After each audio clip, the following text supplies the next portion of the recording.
હમણાં એક પતિ પત્ની નવેલા હતા ને હમણાં રિસેન્ટમાં લગ્ન થયા હતા. તો એ પાણીપુરી ખાવા ગયા, બરાબર. તો થોડા રોમેન્ટિક મૂડમાં હતા.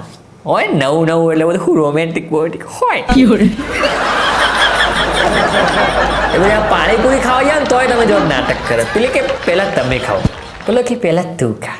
અરે ના તમે ખાઓ, અરે પેલા તું ખા. પેલા પાણીપુરી વાળા ભાઈ મગજ છે બહુ ખોન બીજી ગરાગી પર તમારા.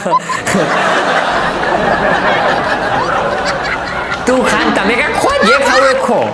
બેમાંથી પેલા બેનને ખાવાનું ચાલુ કર્યું. એટલે શું રોમેન્ટિક મૂડ હોય એટલે સ્માઇલ ટુ સ્માઇલ મસ્ત બધું ખાવાનું, કેવું બધું મસ્ત વાતાવરણ હોય નહીં અમારું. તે તમે જુઓ ને તો પેલી પત્ની મસ્ત ખાઈ જ જતી હતી. પેલા ભાઈ એમને જોઈ રહ્યા હતા. એટલે પેલી પત્ની કે તમે મારા સામે શું જોઈ રહ્યા છો, પકોડી ખાઓ? બોલો કે તું વારો આવવા દે તો ખાવ, કઈ નહીં ખાવ. તને ચાલુ કરવાનું કીધું એટલે તું તો શર્ટ હું તને જોઈને હું વિચાર કરું મારો વારો ક્યારે આવો.